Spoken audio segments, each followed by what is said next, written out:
I caught my sister in bed with my fiancé, a week before our wedding. Now she's pregnant and wants me to be the baby's aunt. I, 28F, just found out my fiancé, 30M, and my sister, 26F, have been having an affair for months. Our wedding was supposed to be next weekend. Kent, 30M, and I met in high school when I was a sophomore and he was a senior. We were in the same drama club, and I had the biggest crush on him. He was the lead in every play, charismatic and talented. I was just a shy backstage hand, in awe of his confidence. We became friends, but nothing more at the time. After Kent graduated, we kept in touch. He'd come back to see the school plays, and we'd catch up. When I started college 2 years later, Kent was in his junior year at the same university. We reconnected and started hanging out more. One night, at a party, we finally kissed. It felt like everything I'd dreamed of since I was 15. We've been together for 8 years now. Kent proposed 2 years ago during a trip to Paris. It was like a fairy tale. He got down on one knee in front of the Eiffel Tower at sunset. I was over the moon. We've been planning our dream wedding ever since. My younger sister Laura, 26F, and I have always been close despite our 2-year age gap.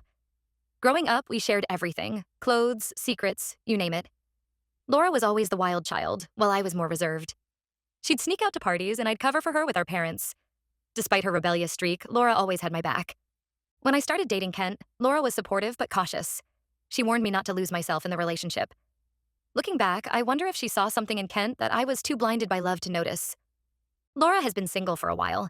Her last serious relationship ended badly about 2 years ago. Her ex cheated on her, and she found out in a similarly brutal way, walking in on him with another woman. The irony isn't lost on me now. Kent and Laura always got along well. Maybe too well, I realize in hindsight. They shared the same sarcastic sense of humor and could banter for hours. I used to love how well my sister and my fiancé got along. Now that memory is tainted. Laura was going to be my maid of honor at the wedding. She helped me pick out my dress, planned my bachelorette party, and has been my rock throughout the stressful planning process. Or so I thought. Last night, I came home early from a work trip. I had been at a conference in Chicago and managed to catch an earlier flight. I was excited to surprise Kent. Instead, I was the one in for a shock. I walked into our apartment and heard noises from the bedroom. My heart started racing. I knew those sounds. I pushed open the door and found Kent and Laura in our bed. Our bed. The bed we picked out together when we moved in. They didn't notice me at first. I stood there, frozen, for what felt like hours but was probably only seconds. Then Laura opened her eyes and saw me. She screamed. Kent whipped around, his face pale with shock. They both started talking at once, a jumble of apologies and excuses. I couldn't process any of it. I felt like I was underwater, everything muffled and distant. Through their fragmented explanations, I learned this has been going on for at least 6 months. It started when Kent and Laura ran into each other at a bar one night when I was out of town for work. They got drunk and hooked up. Instead of coming clean, they continued the affair in secret. Kent swore it didn't mean anything, that he still loved me. Laura cried that she never meant to hurt me, that it just happened. Their words blurred together, each excuse more pathetic than the last. I felt utterly betrayed by the two people I trusted most in this world. How could they do this to me? I'm disgusted and heartbroken. The two people who were supposed to love me most in this world had been lying to my face for months. I thought about all the times in the past 6 months when the three of us had been together. Family dinners, movie nights, wedding planning sessions. Had they been silently laughing at me the whole time? How many times had they sneaked off together when I wasn't around? I couldn't bear to be in that apartment a second longer. I grabbed a bag, threw some clothes in it, and left. I've been staying with my best friend Sarah since then. I haven't spoken to either Kent or Laura since that night. The wedding is supposed to be next Saturday. We have over 200 guests coming, many from out of town. My parents have already flown in to help with last-minute preparations. Kent's family is arriving tomorrow. I know I need to cancel everything, but I'm overwhelmed by the logistics, not to mention the embarrassment of having to explain this to everyone. Part of me still loves Kent and wants to believe we can work through this. We've been together for so long, built a life together. Is it worth throwing away 8 years over one mistake? But then I remember it wasn't just one mistake. It was 6 months of conscious choices to betray me. And Laura is my sister. She'll always be in my life to some degree. How am I supposed to face her at family gatherings? How can I ever trust her again? I keep thinking about all the heart-to-heart talks we've had over the past 6 months. All the time she listened to me gush about wedding plans or complain about minor arguments with Kent. Was she silently gloating the whole time? I'm lost and don't know what to do. Should I hear them out or cut off contact completely? Do I tell our parents and other family members what happened? How do I even begin to move forward from this devastating betrayal? The logical part of my brain knows I need to cancel the wedding and end things with Kent. But my heart is struggling to let go of the future I thought we had. I imagined us growing old together, raising a family. Now all of that has turned to ash. I haven't slept more than a few hours since that night. Every time I close my eyes, I see them together. I've lost my appetite and can barely keep anything down. Sarah is worried about me, but I don't know how to even begin processing this. I need advice. How do I move forward from here? How do I untangle 8 years of my life from Kent's? How do I face my family and friends? Any words of wisdom or support would be greatly appreciated. I'm drowning here and don't know which way is up anymore. Update 1. It's been 2 weeks since I discovered Kent and Laura's affair. A lot has happened, so I wanted to give an update. First, I want to thank everyone for the supportive comments and messages. They truly helped me during this awful time. Reading your stories of survival and healing gave me hope when I needed it most. The day after my last post, I agreed to meet with Kent to talk things through. We met at a neutral location, a quiet coffee shop downtown. As soon as I saw him, all the emotions I'd been trying to suppress came flooding back. He looked terrible. Dark circles under his eyes, hair a mess. Part of me felt a sick satisfaction seeing him suffer. Kent was extremely apologetic and swore up and down that he still loved me and wanted to make things work. He claimed the affair with Laura was purely physical and meant nothing emotionally. He said he'd do anything to regain my trust, therapy, couples counseling, whatever it took. I listened silently as he talked, fighting the urge to either burst into tears or slap him across the face. When he finished his practice speech, I started asking questions. The answers made me realize how deep the betrayal went. Kent admitted that he and Laura didn't just run into each other at a bar that first night. They had actually been messaging back and forth for weeks, planning to meet up. What's worse, Kent confessed that he had always found Laura attractive and had fantasized about her for years. I was disgusted. This wasn't just a drunken mistake. It was calculated and premeditated. Kent had been lusting after my sister our entire relationship. I thought about all the family gatherings over the years, all the times Kent had interacted with Laura. Had he been undressing her with his eyes the whole time? I ended the conversation and told Kent the wedding was 100% off. I took off my engagement ring, the ring I'd once thought was so perfect and meaningful, and handed it back to him. The look of devastation on his face almost made me waver, but I steeled myself and walked away. I blocked his number and all social media as soon as I got home. Next, I agreed to meet with Laura. Unlike Kent, she seemed genuinely remorseful. We met at a park where we used to play as kids. As soon as she saw me, she broke down crying. Between sobs, she poured out the whole story. Laura revealed that she had struggled with depression and low self-esteem for years. Her bad breakup 2 years ago had left her feeling worthless and unlovable. She said being with Kent made her feel desirable and wanted for the first time in a long time. She also admitted that she'd always been a little jealous of me. Growing up, I was the good sister. Gets good grades, follows the rules, finds a nice boyfriend. She felt like she was always living in my shadow. Being with Kent was a way of finally winning at something. While I appreciate Laura's honesty, it doesn't excuse her actions. I told her I needed space and time before I could even consider forgiving her. She understood and agreed to respect my wishes. As I left, she handed me a letter. I haven't been able to bring myself to read it yet. Canceling the wedding was a nightmare, but it's done. I sent out a mass email to guests explaining the wedding was off due to unforeseen circumstances. I've slowly been telling close friends and family members the real reason. My parents are devastated. They flew home early from their pre-wedding visit, unable to face Kent's family. They're furious with Laura and have barely spoken to her since finding out. Mom keeps calling to check on me, but I can hear the pain and disappointment in her voice. Kent's family keeps calling and texting, begging me to reconsider. His mom showed up at my work, causing a scene in the lobby. I've blocked them all and am considering a restraining order if the harassment continues. I'm still staying with my best friend Sarah for now. I can't face going back to the apartment Kent and I shared. Too many memories, too much pain. I'm looking for a new place and trying to rebuild my life one day at a time. Work has been a welcome distraction. I threw myself into a big project, working long hours to keep my mind occupied. My boss has been understanding, giving me some leeway on deadlines. I'm grateful for the support. The pain and anger are still raw, but I'm slowly accepting that this chapter of my life is over. I deserve better than a man who would betray me like this. And while Laura will always be my sister, our relationship will never be the same. I've started seeing a therapist to work through everything. It's helping, but I know I have a long road ahead.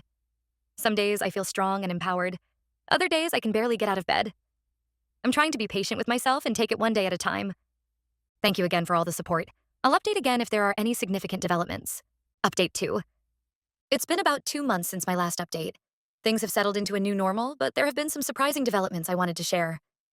I moved into my own apartment last month. It's small but cozy, and it feels good to have a space that's all mine. I've been slowly furnishing it, trying to create a peaceful environment. No reminders of Kent or the life we shared. I've been focusing on self-care and healing. I joined a yoga studio and have been going to classes regularly. The physical activity and meditation have been really helpful in managing my stress and anxiety. I've also taken up painting again. something I used to love but gave up years ago. It's been therapeutic to express my emotions through art.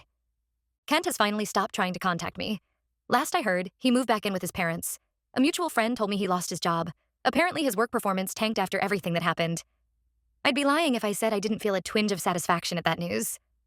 The situation with Laura is more complicated. About 3 weeks ago, she called me in tears. She found out she's pregnant, and it's Kent's.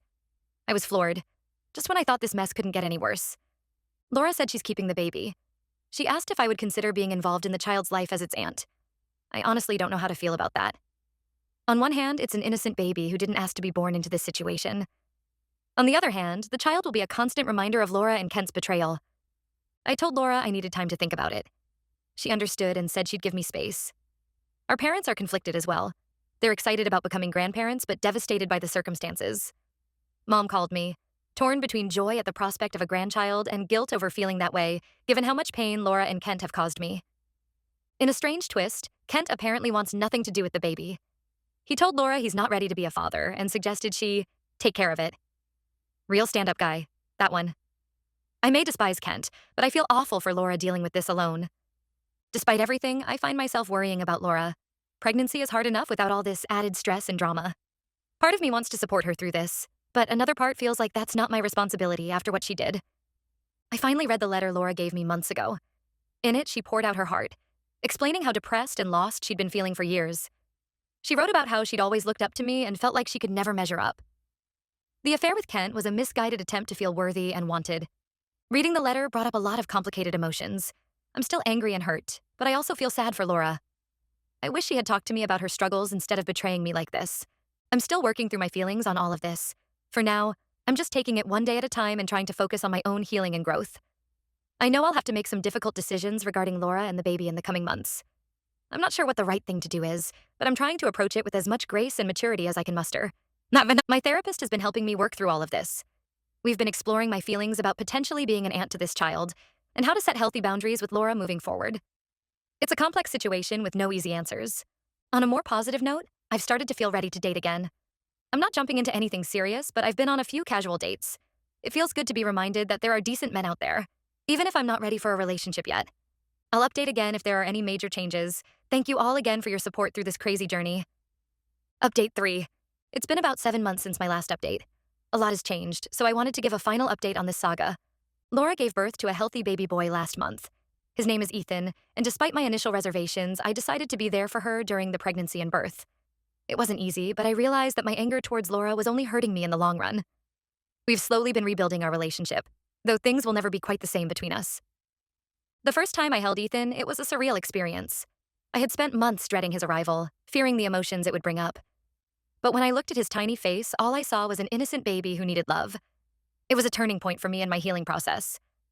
Kent is still completely out of the picture. He signed away his parental rights before the baby was born. Last I heard, he moved to another state to start fresh. Laura seems relieved that he's not involved, though I know she's worried about raising Ethan alone. As for me, I'm doing much better these days. I got a promotion at work. All those long hours I put in to distract myself from the pain actually paid off. I've been traveling a bit, something I always wanted to do but put off while I was with Kent. I spent 2 weeks backpacking through Europe last month, which was an incredible experience. I've even started dating again, though I'm taking things very slowly. I've been seeing a guy named Chris for about 2 months now. He knows my history and has been incredibly patient and understanding. It's nice to be reminded that there are good men out there. Ethan is absolutely adorable. It's strange, when I look at him, I don't see Kent or the betrayal anymore. I just see a little boy who needs love and support. I've decided to be a part of his life as his aunt. It's not always easy, but I know it's the right thing to do. Laura is doing well as a single mom. Our parents have been incredibly supportive, helping out with childcare and finances. Laura and I will probably never be as close as we once were, but we're in a good place now. We can laugh and talk like we used to, even if there's always a hint of sadness underneath. I've been spending time with Ethan about once a week. It's been healing in a way I never expected. Watching him grow and change reminds me that life goes on, even after devastating events. His innocent smiles and giggles have brought joy back into my life. My relationship with my parents has improved as well. For a while, they were walking on eggshells around me, unsure how to navigate the situation. But as they've seen me heal and move forward, things have gotten easier. We've had some deep conversations about family, forgiveness, and resilience. I feel closer to them now than I have in years. Looking back, I'm proud of how I handled this whole situation. It would have been easy to let bitterness and anger consume me. Instead, I chose to focus on healing and growth. I'm stronger now than I ever was before. I still have moments of sadness or anger when I think about Kent and what happened, but those moments are becoming fewer and farther between. I've learned that healing isn't linear. There are good days and bad days.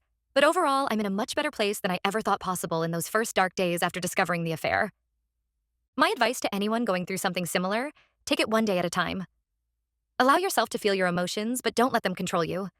Surround yourself with supportive people who have your best interests at heart. And most importantly, be kind to yourself. Healing takes time, but it is possible. I'm not sure what the future holds, but I'm excited to find out. For the first time in a long time, I feel hopeful about what's to come. Whether it's with Chris or someone else, I know I'm capable of loving and trusting again. And that's a beautiful thing. Thank you all for your support throughout this journey. Your kind words and advice have meant more than you know. This will be my final update on this situation. It's time to close this chapter and focus on the bright future ahead.